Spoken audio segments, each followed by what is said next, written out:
Hola, ¿qué tal? ¿Cómo se encuentra? Mi nombre es Yuri Rengifo Rivas, docente de Desarrollo Global, Escuela de Gestión Pública.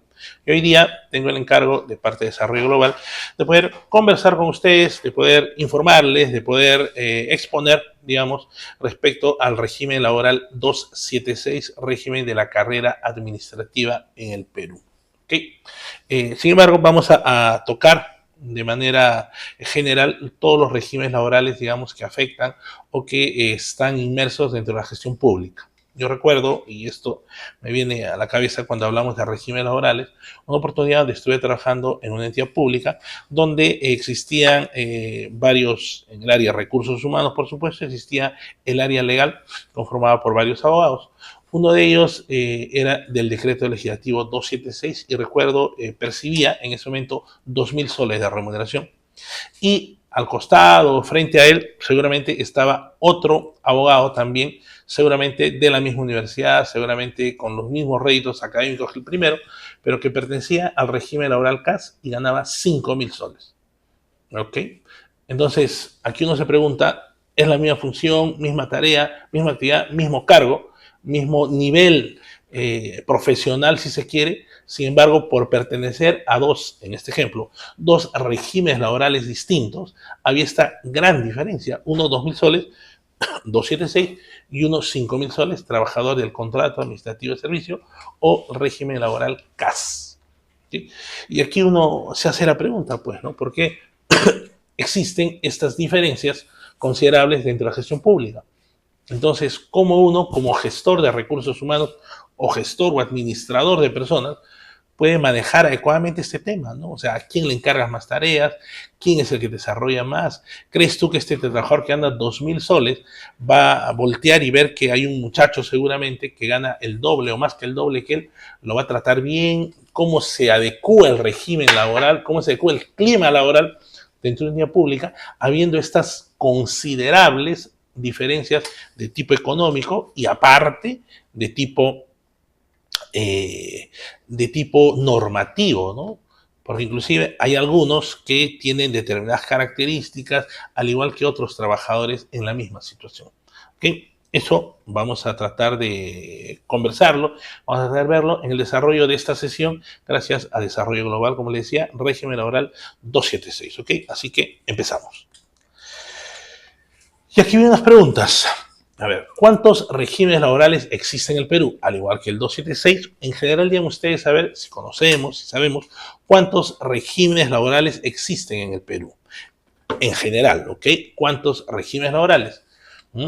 ¿Dos, tres, cuatro, cinco? En general, luego podemos ir a otra pregunta más puntual, más específica. ¿Cuántos regímenes laborales existen en la gestión pública?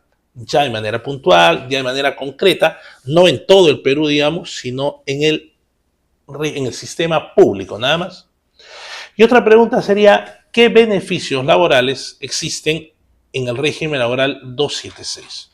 Que es, como les digo, el régimen laboral que nos convoca el día de hoy. Y habría que pensar también, tomando en consideración esas preguntas o esas respuestas que le damos a esas preguntas, cuál es el futuro del régimen laboral 276. Por naturaleza, por estructura, digamos, el régimen laboral 276 es el régimen laboral netamente público. Por naturaleza es netamente público. ¿Okay?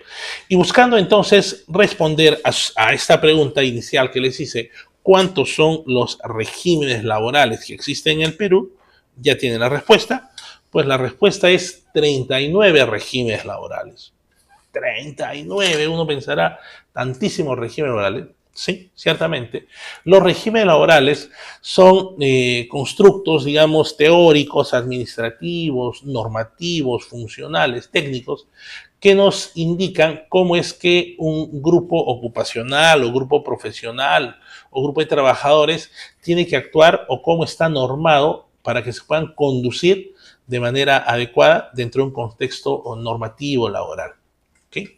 Hay grupos ocupacionales o grupos profesionales que por su naturaleza particular, especial, singular, hacen que estas personas tiendan a tener características laborales muy diferentes unos de otros.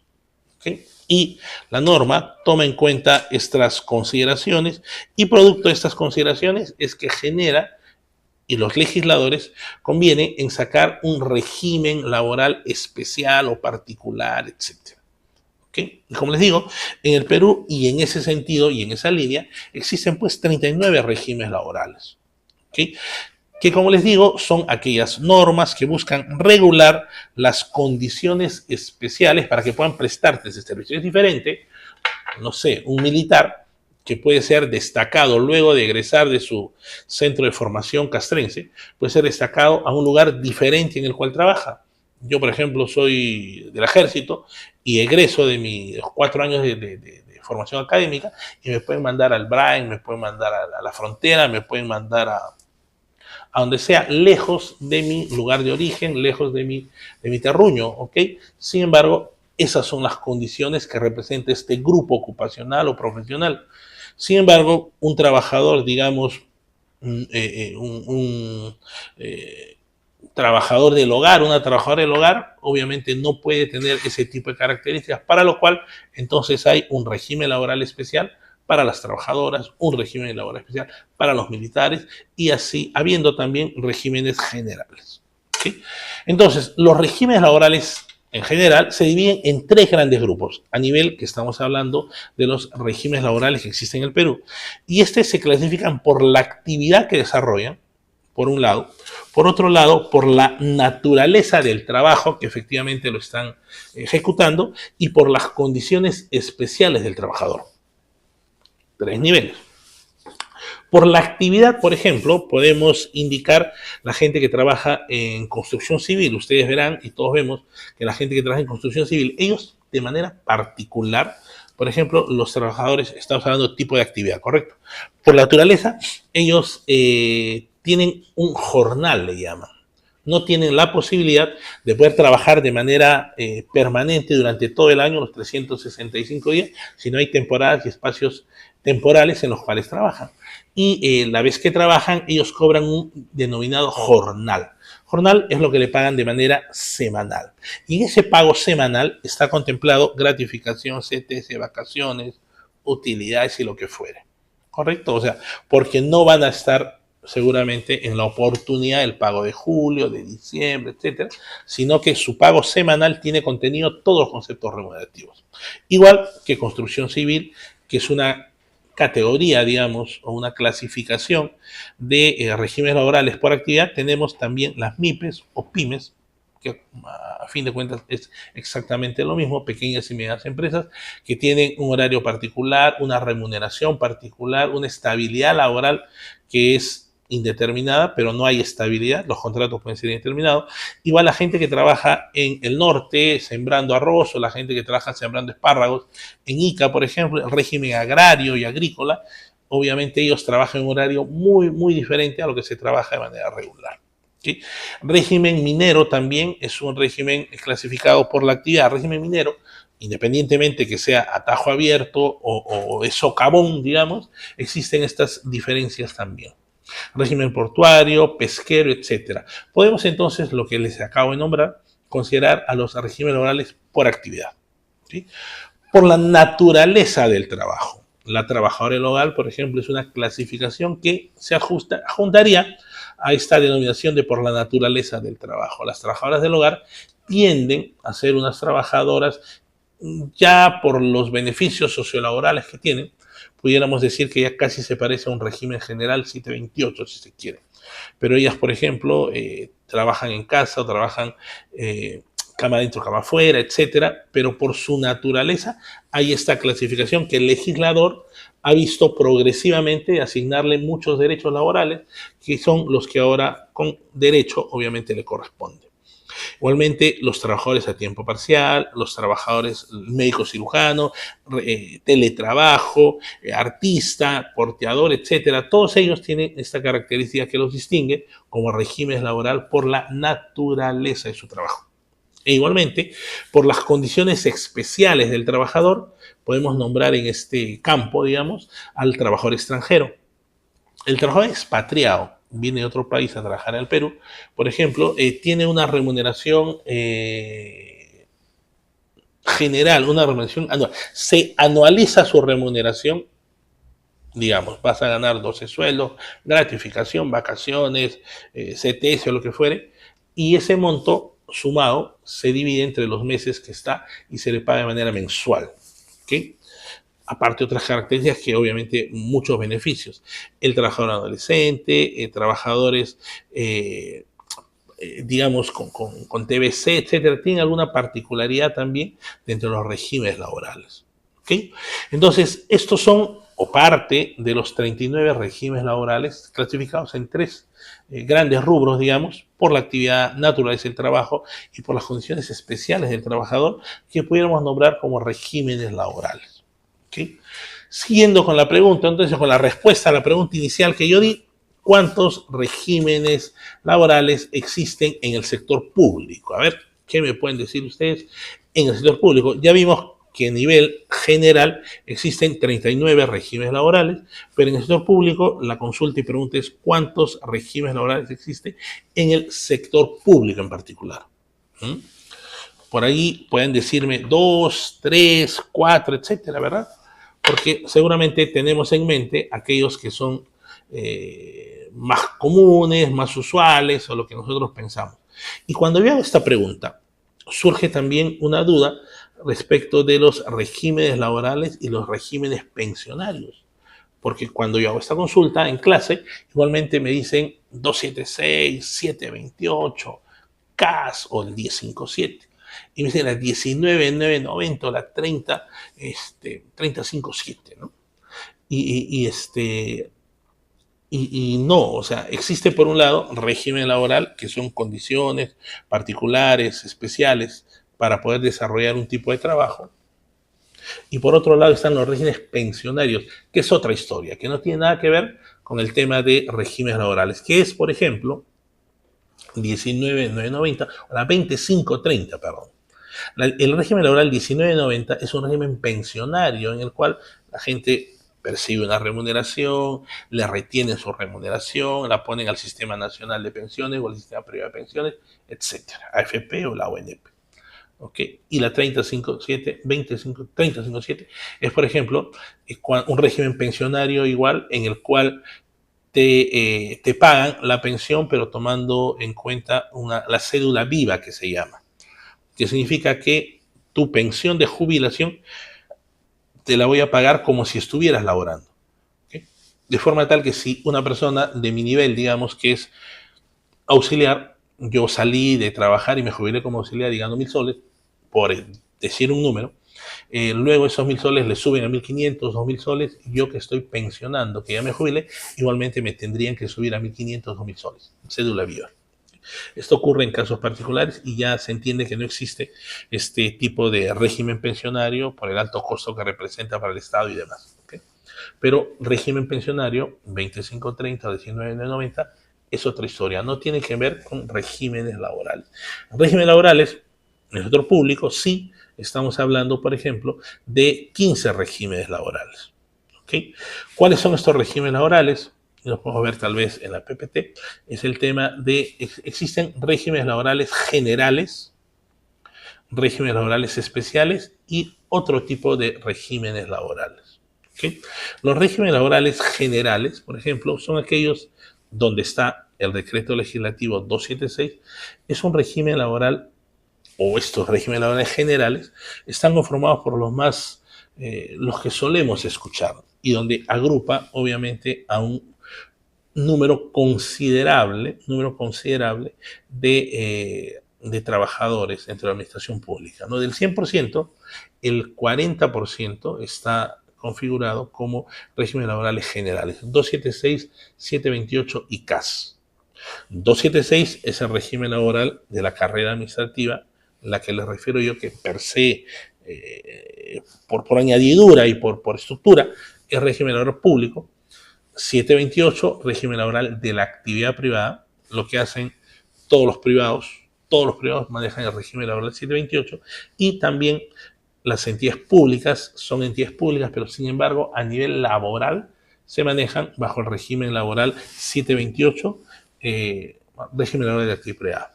y el contrato administrativo de servicio o decreto legislativo 1057 o los comúnmente llamados CAS. Esos son regímenes generales, digamos.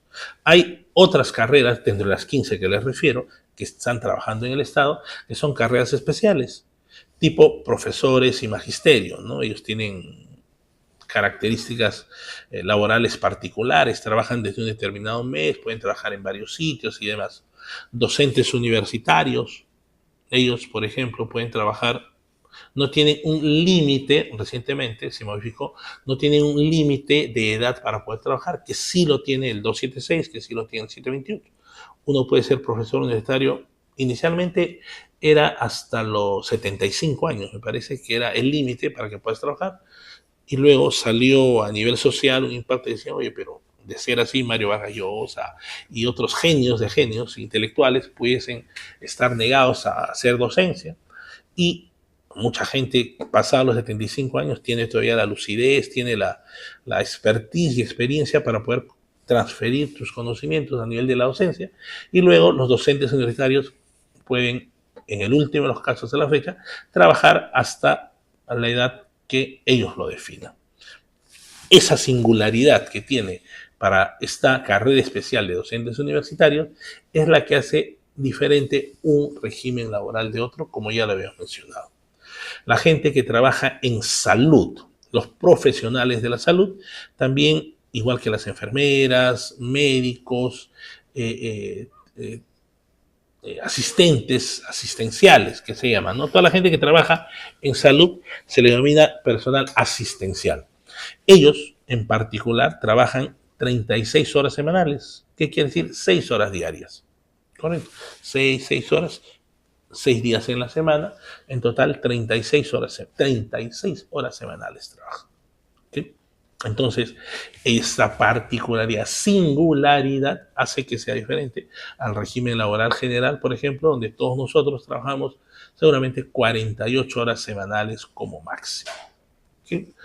Otra carrera especial, ya hablamos de las generales, de la carrera especial son los magistrados. Ustedes verán por prensa que los jueces, fiscales, por ejemplo, están trabajando 12 horas, 14 horas, 18 horas inclusive, que a veces pasan por televisión todos estos juzgamientos que se hacen a algunas personas, y nosotros vemos que esto dura 12 horas, 14, 16 horas. Ellos, por ejemplo, también tienen una particularidad respecto a su jornada de trabajo. Al igual que los mineros también, ¿no? Los mineros o la gente que trabaja en mina, a veces se internan, trabajan 30 días, descansan 7, o 30 días, descansan 15, o igual que los policías y militares, trabajan 2 meses, descansan 15 días, etcétera, ¿no? O sea, hay para este caso singularidades, como refiero, y que hay jornadas laborales atípicas, ¿no? Pero que al final han de cumplir un determinado patrón y un determinado número de horas a nivel semanal. ¿Sí?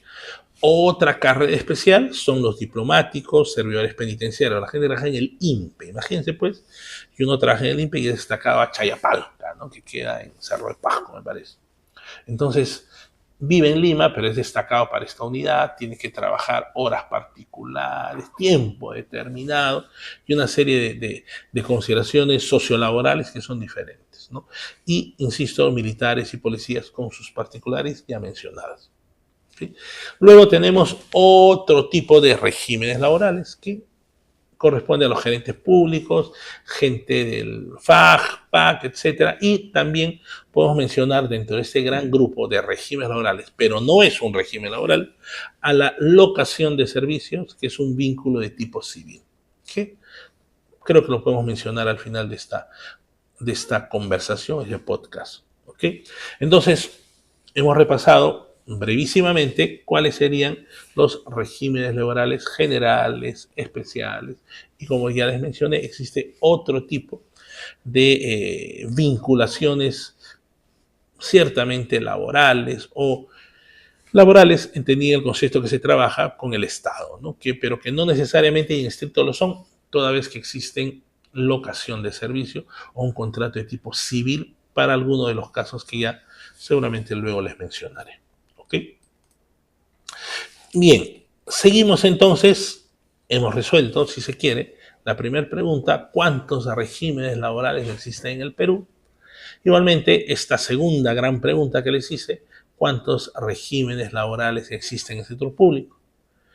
Y ahora, en puntual, ahora vamos a ver qué beneficios laborales, qué características en particular tiene el decreto legislativo 276, ¿okay? Que es el régimen laboral, insisto, por naturaleza particular del Estado. ¿Okay? Bien, este régimen laboral en el cual coloquialmente seguramente ustedes habrán escuchado que hablan los estables, ¿no? Los nombrados, le dice. Porque una de las características particulares que tienen estos estables o estos nombrados es que ellos tienen lo que se llama una estabilidad laboral absoluta. Cuando muchos de ellos ingresan a trabajar o ingresaban a trabajar en su momento de manera permanente en el Estado, que es una característica del 276, régimen laboral, ellos no tienen periodo de prueba. Esto es, no es que van y están en una situación en la cual pueden evaluar su trabajo, sino producto de un concurso público de méritos, es que ingresan a trabajar en el Estado. Y cuando ingresan a trabajar en el Estado, ya su condición es de manera permanente, ¿no? Lo que les decía, lo que se dice y lo que se habla de los estables, de los indeterminados, ¿no? Y lo que tienen ellos es la estabilidad laboral absoluta, de que ingresan a trabajar hasta... Obviamente pueden ser retirados del Estado siempre y cuando estén inmersos dentro de faltas de tipo conductual o de tipo laboral, que generará que le apliquen un proceso administrativo disciplinario, producto del cual seguramente, dependiendo del caso, pueda que lo hayan culpable, si se quiere, y puedan desvincularlo laboralmente. Pero tendrían que salirse o desvincularse del Estado siempre y cuando y en tanto hayan cometido una falta o decidan retirarse por voluntad propia, por supuesto. ¿Okay? Este decreto legislativo 276, régimen de la carrera administrativa, fue creado en el año 1992. Muchos de ustedes no habían nacido, seguro. ¿Okay? ¿Para qué? Con el propósito de generar algunas políticas de austeridad, ¿no? ¿Por qué? Porque el gobierno en ese momento congelaron las remuneraciones y la progresión de los derechos laborales, etcétera, ¿no? En ese momento histórico han habido algunos ceses colectivos, ¿no? Y que lo que ocurría aquí era que hacían evaluaciones de desempeño, entre comillas, con el ánimo y la justificación para poder retirar a muchos trabajadores del sector público. ¿Okay? Entonces, este régimen laboral es un régimen laboral, como le digo, que tiene ciertas características, ¿correcto? Y una de las características también, al igual que la estabilidad laboral, y que no existe periodo de prueba, ojo, también tenemos que está por categoría, se habla carrera administrativa como tal, ¿sí? Y existe 4 niveles de esta carrera administrativa. ¿Okay? La carrera administrativa, primero están los auxiliares, luego están los técnicos y luego están los profesionales, ¿correcto? Y finalmente están los funcionarios. Cuando salió esta norma, allá por el año 92, es que se hablaba del funcionario público, se decía a todas aquellas personas que pertenecían al aparato público. A partir de junio del año 2008, cuando ingresa a servir, digamos, al escenario político, al escenario público, al escenario laboral en el Estado peruano, ya no se habla de funcionario público, aquel trabajador que trabaja en el Estado, sino de servidor público se habla. ¿Okay? Entonces, en el caso del decreto legislativo 276, hay una línea de carrera que uno ha de cumplir y de seguir, pero que está clasificado en base a un tema académico, porque existe el nivel inicial o básico que se llaman los auxiliares, que son aquellos que generalmente tienen secundaria completa y que por ahí pueda que estén estudiando algún tipo de carrera técnica, pero principalmente son auxiliares aquellos que tienen secundaria completa. Luego, otro nivel de esta carrera se llaman técnicos, conformados por aquellos profesionales que tienen en estudios concluidos una carrera técnica, llámese y entiéndase, de 1 año, 2 años o 3 años principalmente, y que concluida o que están por concluir. Y el nivel profesional categorizado por aquellas personas que tienen un grado académico profesional, digamos de bachiller para arriba. ¿Okay? Y posterior a ello hay otro nivel que es el de los funcionarios, quienes son nombrados por libre designación o por concurso público de méritos, lo que fuere, que realizan funciones de dirección dentro de la entidad pública en la cual están convocados, ¿no? Hay muchos funcionarios públicos como tales, funcionarios, que están allí por temas de confianza u otros por concursos o lo que fuere, designación, etc. ¿Okay? Entonces hay estos tres niveles de carrera. Pregunta, si yo soy, por ejemplo, auxiliar en el nivel A y en auxiliar existen 7 niveles o subniveles. La categoría de técnico existen 10 niveles. En la categoría de profesional existen 8 niveles. Para yo subir, se entiende que es una carrera, una línea de carrera. Para yo subir de un grado o nivel a otro nivel, tienen que existir 2 criterios. Para hacer mi línea de carrera, 2 criterios para poder ascender dentro del grupo ocupacional en el cual me desarrollo. Y esos 2 criterios son, 1, tiempo de permanencia y 2, horas de capacitación. ¿Sí? Tiempo de permanencia, yo debiera de estar en un determinado, en mi grupo ocupacional, técnico, auxiliar o profesional, nivel 1, 2, 3, 4, fuera. Tendría que estar en mi nivel, por ejemplo, técnico 4. Tendría que estar de 2 a 3 años por cada nivel. De hecho, que hay muchísima gente que cumple ese criterio. Y aparte, 51 horas de capacitación en cada nivel. Que ustedes, asistiendo a un curso de desarrollo global, fácil lo van a completar esas 51 horas de capacitación. ¿Okay? Entonces, yo debería tener estos 2 criterios para poder ascender dentro de esta línea de carrera del Estado. Sin embargo, esa situación del ascenso y tal no se hace muchísimo tiempo por varios factores y porque no hay gente que no se está incorporando mucha gente en el 276 y porque hay que cumplirse 2 criterios. Que el puesto, yo estoy, por ejemplo, les dije en nivel 4, correcto. Voy a subir al nivel 5, el nivel 5 debería estar presupuestada, que haya la plata para ello, y libre o vacante. Entonces hay un montón de gente seguramente que está atrás mío, tratando en las mismas condiciones que yo, tratando de subir de nivel y cómo se compite para ocupar esa vacante, si está presupuestado o no.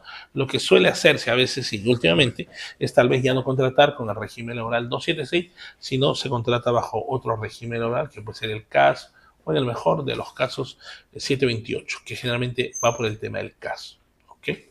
Entonces, a la fecha es harto difícil poder hacer este tema.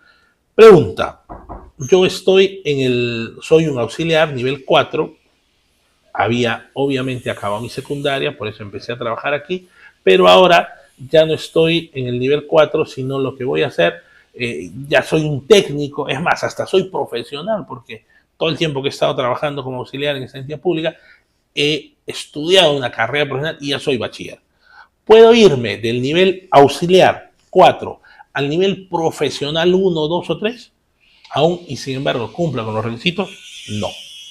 Porque lo que yo tendría que hacer es pasar del nivel 4 de auxiliar al nivel 5, 6, 7, luego subir a técnico 1, 2, 3, 4, 5, 6, 7, 8, 9, 10 y luego pasar a profesional. O sea, no existe aquí la posibilidad, toda vez que es una línea de carrera, de poder saltar tangencialmente, extrapolarme de un nivel o un grupo ocupacional a otro grupo ocupacional. Harto difícil puede hacerlo. ¿Okay? Y esa es una limitación, obviamente, que corresponde a estos temas. Bien, ahora, ese es un tema de línea de carrera, por supuesto. Vamos a ver ahora cuáles son los beneficios sociolaborales, ¿no? Es una FIL a través del Ministerio de Trabajo o viceversa, ya no le habla de beneficios laborales, ¿no? Sino hablan ahora de beneficios sociolaborales de los regímenes laborales. ¿Okay? Y para esto, a modo didáctico, voy a hacer una comparación entre los regímenes laborales 276 y el régimen laboral 728, que seguramente muchos de ustedes, los presentes aquí, lo conocerán. A ver, para hacer una comparación, ¿correcto? Régimen laboral de la administración pública 276, nombrados, estables, permanentes, indeterminados, versus el régimen laboral 728. 728 es el régimen laboral de la actividad privada. Todos los privados manejan el régimen laboral 728, al igual que algunas y cada vez más entidades públicas que se manejan bajo el régimen laboral privado. O sea, en lo laboral aplican al privado. ¿Ok? 728. A ver, régimen laboral 728. Estamos en el mes de abril ya, ¿verdad? Y yo, 728, en el mes de julio y diciembre, yo percibo un concepto remunerativo en julio y diciembre. ¿Cómo se llama ese concepto remunerativo? Les hago la consulta y a cuánto equivale este concepto remunerativo que el 728 régimen laboral de la actividad privada tiene en julio y diciembre. Bien, como ustedes dicen, ese concepto se llama gratificación. ¿Ok? 728 privado recibe una gratificación en julio y diciembre. ¿Y a cuánto equivale? Equivale, digamos, para poder entendernos bien, equivale a una remuneración completa. En estricto es más. ¿Por qué? Porque de lo que te pagan mensualmente, el 9% que antes le pagaban o que normalmente se le paga a salud, ya no se le paga, se le da al trabajador, y la AFP o la ONP, que más o menos representa el 13%, que antes le retenían al trabajador, en el caso de julio y diciembre no le retienen al trabajador, sino se lo depositan al trabajador.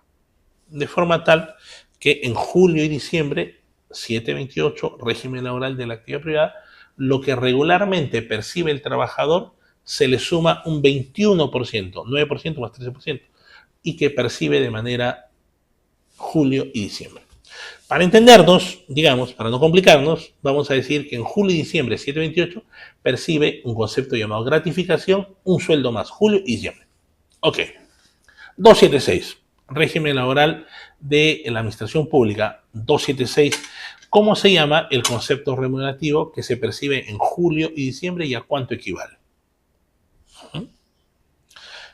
Se llama aguinaldo. ¿Sí? Como ustedes mismos lo dijeron, se llama aguinaldo y representa a 300 soles.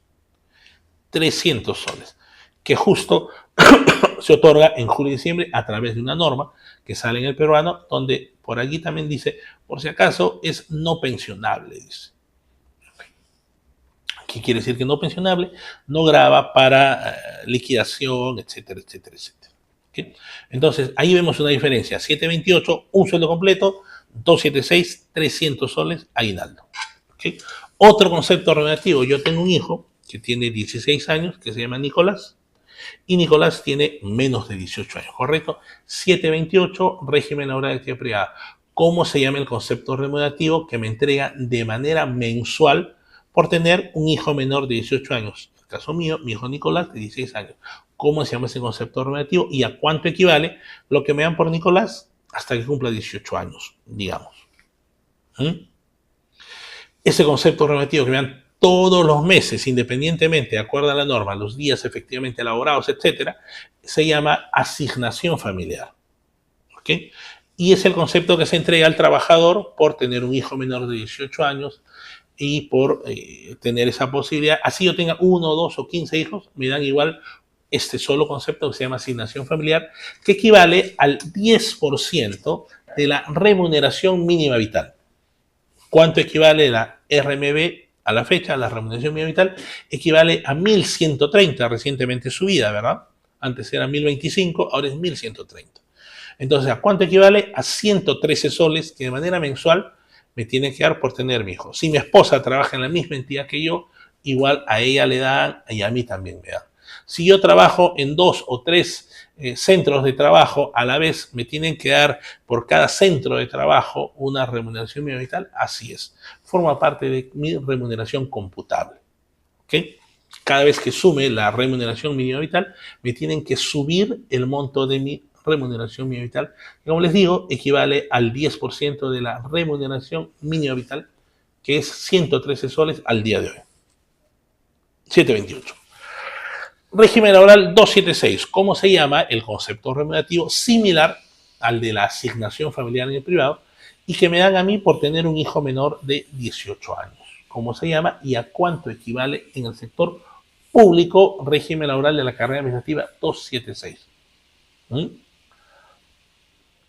se llama bonificación familiar, y equivale a 3 soles. 1, 2, 3 soles. 3 soles en comparación a 113 soles. Hay 110 soles de diferencia, sí. 3 soles. Por cada hijo, por cada día, por cada hora, no. Mensualmente te dan 3 soles independientemente del número de hijos que puedas tener. ¿Ok? La norma, que se llama bonificación familiar, indica inicialmente que esta bonificación familiar ha de subirse, incrementarse, de acuerdo a la inflación que hay en todos los años, etcétera, etcétera. Ese es el tema, ¿correcto? Pero en este caso no sucede así porque está a 3 soles desde que se creó la norma hace muchos años atrás. Entonces, como vemos, hay grandes diferencias entre uno y otro. ¿Okay? Respecto a esto mismo, la asignación familiar y la bonificación familiar, les dije que se le entrega al trabajador hasta cuando éste cumple 18 años su hijo, ¿verdad? Sin embargo, si el hijo está estudiando, se le puede pagar o se le paga este tema hasta los 24 años de edad. ¿Okay? Ojo. Bien, otra diferencia tal vez significativa hasta hace algunos años atrás es, por ejemplo, yo trabajo 30 años de servicio en una entidad pública, pero régimen laboral privado, 30 años de servicio, y nunca he sacado mi CTS. La CTS está depositada. ¿Cuánto equivale al momento de jubilarme, a retirarme después de 30 años de servicio? ¿Con cuánto me voy, digamos? Me voy con 30 y... En teoría se supone es un sueldo por año, pero por allí hay un cálculo con el sexto de la gratificación, etcétera, que equivale al final de mis 30 años de servicio, yo me voy con 34 sueldos. 276, régimen laboral del sector público. Generalmente la gente ya se está yendo con, hasta hace 5 o 6 años atrás, más o menos se iban entre 200 soles y 1800 soles. Gran diferencia. Ahora ya hay una remuneración reunificada, etcétera, que hace que se vayan más o menos con una decorosa remuneración o liquidación al momento de desvincularse laboralmente. Como vemos entonces, existen marcadas diferencias entre los regímenes laborales respecto de beneficios sociolaborales y que obviamente convendría, en este caso, como conviene, el tema de estar en un régimen laboral diferente al 276, puesto que, depende de cada cual, por supuesto, hay una diferencia significativa en estos conceptos, ¿correcto? ¿Qué otro beneficio sociolaboral tiene el 276? Como se había dicho, el tema del aguinaldo, que es 300 soles julio, 300 soles diciembre. Luego también tiene un beneficio de e-salud. E-salud es lo que paga el empleador, no lo paga el trabajador, ojo. El empleador paga el 9% del sueldo del trabajador, de acuerdo a lo que él gane, se obtiene el 9% y lo deposita a e-salud. ¿Para qué? Para que el trabajador, 276 en este ejemplo, igual aplica a todo, a todos los regímenes laborales, puedan tener y usar los servicios médicos que da el Estado, él y sus derechohabientes, ¿correcto? ¿Qué se entiende por derechohabientes? Esposos, hijos debidamente inscritos y regulados. ¿Sí? Luego tenemos también lo que se hace es tener al AFP o la ONP. AFP o la ONP se le retiene al trabajador el 13% de su sueldo. 13%, más o menos, ¿correcto? Porque si en la ONP se le retiene de su sueldo, se le quita el 13%, se le retiene el 13% y se deposita en la ONP. O si es AFP, casi lo mismo, se le retiene y se le deposita a su cuenta individual de capitalización de la AFP para que tenga él, al momento de retirarse, en la edad que corresponda, jubilarse y tener una pensión de jubilación. Correcto. ¿Qué otro beneficio sociolaboral tiene el 276? Tiene el beneficio de sindicatos. Los beneficios constitucionales, digamos, que están amparados en la Constitución, valga la redundancia, que es negociación colectiva, huelga y sindicato. Yo entonces tengo el derecho, como el 276, a participar de un sindicato, a inscribirme, a afiliarme, a desafiliarme. Tengo derecho a formar parte también de una negociación colectiva y hacer huelga de ser el caso. ¿Okay? Otro beneficio laboral que tiene, o sociolaboral que tiene el 276, es tener la escolaridad. La escolaridad es lo que se le paga en marzo, enero, febrero, enero este año, en el cual se le tiene que dar 400 soles se le da últimamente por tener hijos también en edad escolar o el mismo trabajador esté estudiando y tal. ¿Sí? Tiene la CTS, compensación por tiempo de servicio, como tal no la tiene, digamos, es el empleador, en este caso el depositario de la CTS, lo que tendría que depositarte en un banco, como ocurre en la 728, no ocurre así, sino yo lo deposito y cuando ya te desvinculas te voy a dar ese monto. También tiene la bonificación familiar, que como les había dicho, corresponde a 3 soles mensuales. Sí, pues gran diferencia. Otro beneficio del régimen laboral 276 es el beneficio de las vacaciones, 30 días de vacaciones, en teoría, y creo que nadie sale, ¿no? 30 días corridos, continuos, permanentes de vacaciones, pero cumplido un año, tiene el derecho a gozar 30 días de vacaciones. Igualmente, puede fraccionarlo, hasta inclusive la norma ahora refiere, en general la norma de vacaciones y tal, refiere que hasta se puede hacer medio día de vacaciones, ¿no? Tiene también derecho a una línea de carrera, como les habíamos referido, una línea de carrera para poder ascender. Situación que no necesariamente se da, pero que podría darse. ¿Okay? Otro beneficio del 276 es que tiene también una bonificación económica cuando cumple, luego de servicio ininterrumpido, 25 años de servicio, le van a dar 2 sueldos. Y cuando llega a cumplir 30 años de servicio, le van a dar 3 sueldos, 3 remuneraciones. Es pesado, o sea, cumplir 25 años y recién te den para esos 2 sueldos, irónico resulta. No tienen estabilidad laboral, no hay un periodo de prueba. El periodo de prueba es el periodo que obtiene o debiera de tener el empleador para poder ver si es que el trabajador está bien o está mal dentro de su labor, ¿no? Y si es que mi proceso de selección estuvo bueno y al final sí eres lo que yo había pensado y con lo cual me he comprometido laboralmente. Correcto. En el régimen laboral 728 de la actividad privada, el periodo de prueba puede darse en 3 meses, 6 meses o un año inclusive, dependiendo de las condiciones y características de la persona que está ingresando a trabajar.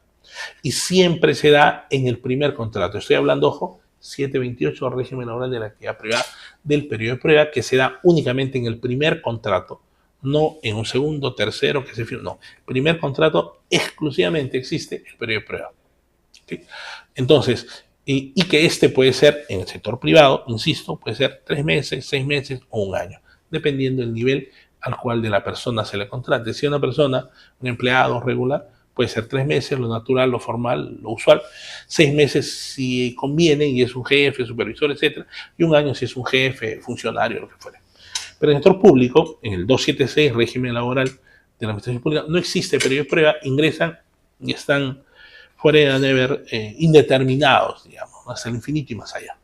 Y la posibilidad de desvincularlos laboralmente correspondería siempre y cuando la persona haya cometido una falta grave y producto de un proceso administrativo disciplinario se tendría que ver o de ver o tratar la posibilidad de desvincularlo laboralmente. ¿Okay? Entonces, esos son algunos beneficios sociolaborales del decreto legislativo 276. Vamos a ver ahora algunos beneficios acaecidos a partir de la dación de la ley 32199 que fue dada el 17 de diciembre del año anterior, 2024, ¿okay? Donde se dan ciertamente 3 beneficios o se hace precisiones respecto de 3 beneficios sociolaborales del decreto legislativo 276 de los trabajadores comprendidos en el decreto legislativo 276. La ley es la 32199 del 17 de diciembre. ¿Y qué nos dice esta ley? Respecto a lo que antes se decía, se habla acerca de los permisos o licencias de los trabajadores 276 por causas justificadas o motivos personales. Ok. Y dice que las licencias sin goce de haber, o sea, aquí es lo que se llama la suspensión perfecta, ¿no? La suspensión perfecta es cuando yo no voy a trabajar y no me pagas. Correcto. Y la suspensión imperfecta es la que yo no voy a trabajar, perdón, pero tú me sigues pagando. Por ejemplo, lo que ocurrió en la pandemia, ¿no? Con los trabajadores 276 o los trabajadores públicos en general. Recuerdan ustedes cuando pasó en pandemia, había muchos trabajadores que estaban desde su casa, hasta inclusive no trabajaban, pero igualmente el Estado les seguía pagando mes. Situación que no pasó en el sector privado, ciertamente. Donde en el sector privado hubo toda una modalidad a cargo del Ministerio de Trabajo, donde existía la suspensión perfecta de labores. Correcto, donde no iban a trabajar los trabajadores, pero tampoco se les pagaba por varios meses y al final se les tuvo que desvincular. En el sector privado entonces existe la suspensión imperfecta. No voy a trabajar, pero igual te sigo pagando. Lo que ocurre en pandemia, lo que ocurre en vacaciones, porque en vacaciones yo no voy a trabajar, pero igual te pago. Lo que ocurre cuando estoy con una licencia con goce de haber, no voy a trabajar, pero te pago. Lo que ocurre cuando tengo una incapacidad para el trabajo, estoy licencia por maternidad, licencia por descanso médico, no voy a trabajar, pero te pago. Eso se llama suspensión imperfecta. Entonces, aquí te habla justamente de eso, ¿no? Dice acá, la licencia sin goce de haber, licencia no te pago. Entonces, suspensión perfecta, porque perfectamente es ni vas a trabajar ni te pago. Entonces, aquí dice, las licencias sin goce de haber, suspensión perfecta, pueden extenderse hasta por 3 años continuos o discontinuos, contabilizados dentro de un periodo de 5 años. ¿Qué quiere decir? En el lapso de 5 años yo tengo la posibilidad y el derecho de poder pedir licencias a título personal o porque generalmente lo piden para irse a trabajar a otra empresa, otra entidad pública, con otro régimen laboral, ¿no? Muchos 276 piden permiso o licencia y se te van a trabajar como CAS, por ejemplo, a otro lado, etc. Entonces aquí te da, en 5 años tienes la posibilidad de pedir licencia por motivos personales, dice, o causas justificadas, atender a la papá, mamá, o irse de viaje para estudiar una maestría o lo que fuere, hasta por 3 años. En el lapso de 5 años, por 3 años te puedes retirar. Y la pregunta aquí es, ¿no? Si yo te doy permiso 3 años dentro del lapso de 5 años, es que no te necesito, ¿no? O esa plaza estaría ¿qué? Pero bueno, el tema es que te da la posibilidad de que en 5 años puedas pedir 3 años de permiso o licencia sin goce de haber. Por otro lado, también esta ley, la 32199, te habla de la compensación por tiempos de servicio. Se otorga al momento del cese por el importe del 100% de su remuneración total o íntegra por cada año completo o fracción mayor a 6 meses contados desde su ingreso hasta su fecha de cese. Lo que le decía, aquí el empleador es el depositario de la CTS y te tendría que pagar luego de tu trabajas 276, 30 años de servicio en una entidad pública, yo tendría que pagarte un sueldo por cada año completo de servicio. Pero aquí lo que te dicen es de su remuneración total o íntegra. Habría que ver cómo está conformada esa remuneración total o íntegra, porque para el tema de remuneración o de pago mensual al trabajador por servicios, si hay remuneración computable y remuneración no computable, que esa es otra historia. Pero para entendernos, estamos hablando que la CTS, la compensación por tiempo de servicios, la cual es el empleador depositaria, al momento que se desvincule el trabajador, le voy a depositar o le voy a dar esa CTS. Ya va a ser de su libre disposición. En el sector público, 276. Privado es otra historia. ¿Okay? Y que ocurrirá de que yo te voy a pagar siempre y cuando hay año completo o mayor a 6 meses. ¿Sí? Otra variación que se hizo en esta ley 32199 es las causas de cese definitivo de un servidor. Este es simpático ese tema. El límite de edad para trabajar en el Estado y en general son 70 años. Sin embargo, la edad de jubilación es 65 años. ¿Y cómo es esto, no? O sea, ¿cómo funciona? 65 años es la edad de... O sea, para que uno se pueda jubilar, en teoría deben de haber 2 criterios, ¿correcto?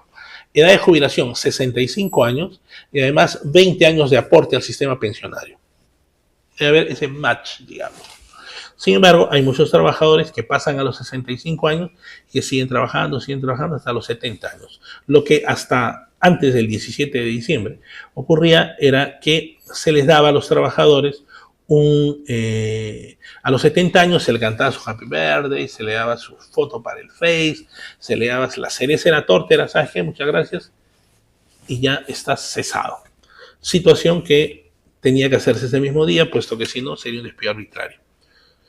Entonces, parte de su regalo de cumpleaños a los 70 años de servicio, de edad, era retirarlo. Sin embargo, lo que dice la norma 276, límite de edad igual a los 70 años. Sin embargo, se puede continuar trabajando en el puesto de trabajo hasta el 31 de diciembre del año en curso.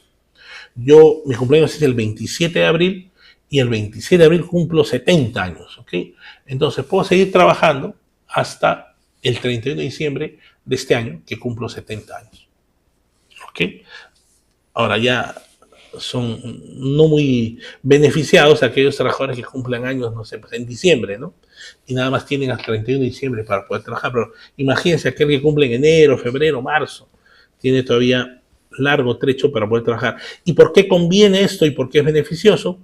Porque da la posibilidad al trabajador que pueda seguir percibiendo su remuneración íntegra, ¿no? Situación que no se da en su cese.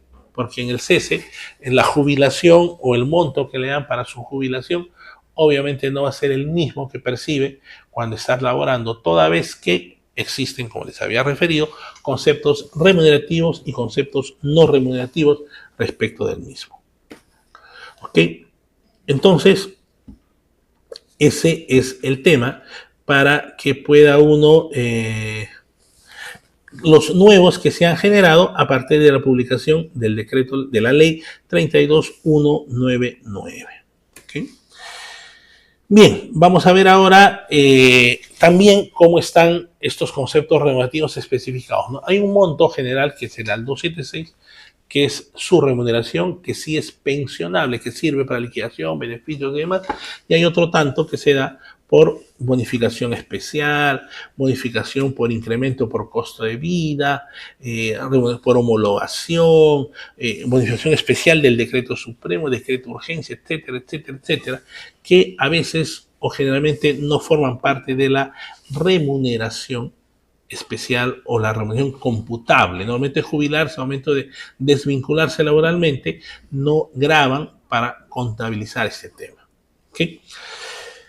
Bien, y finalmente vamos a ver o hacer una especie de comparación igualmente entre, o ya síntesis, digamos, respecto de la 728, respecto de la, de la 276, régimen de la carrera administrativa, respecto de la 728. ¿Okay? A nivel de sistema, vemos que la carrera administrativa o la 276 tiene que ver con una carrera por niveles, pues, ¿no? Está cerrado por niveles y estos niveles se ingresa al último por concurso público de mérito. Si ingreso al nivel o al grupo ocupacional auxiliar, técnico, profesional, tenía que ingresar por el primer nivel y hacer una línea de carrera. Pero esta situación, como ya habíamos comentado, es harto... no sé, ¿no? O sea, muy particularmente agresiva para el trabajador, me refiero. ¿Por qué? Porque tengo que ver con muchos otros para poder ascender en la línea de carrera y no depende de mi performance, no depende de mi meritocracia, sino de poder seguir, ¿no? Es como cuando uno ingresa a las Fuerzas Armadas o Policiales, tiene que seguir una línea de carrera por ese sentido, ¿ok? Por otro lado, la 276 está agrupada en 3 o 4 niveles, cuáles son, como les había referido, auxiliares, técnicos y profesionales, alineados ¿a qué?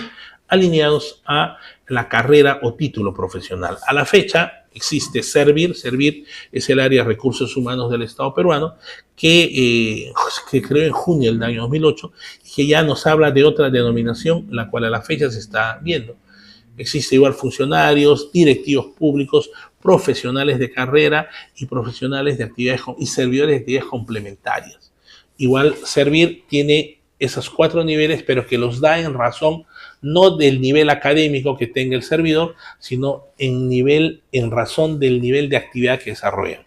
Funcionarios, directivos públicos, servidores civiles de carrera y servidores civiles de actividades complementarias. Digamos, el de actividades complementarias puede que sea un símil con auxiliares, si se quiere, de la 276.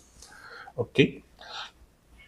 Y en la 276 refieren que los funcionarios y directivos, a los que hago referencia, no forman parte de la carrera y son de libre elección y remoción. de confianza. Cuando ingresa un funcionario, lo cambian y lo sacan.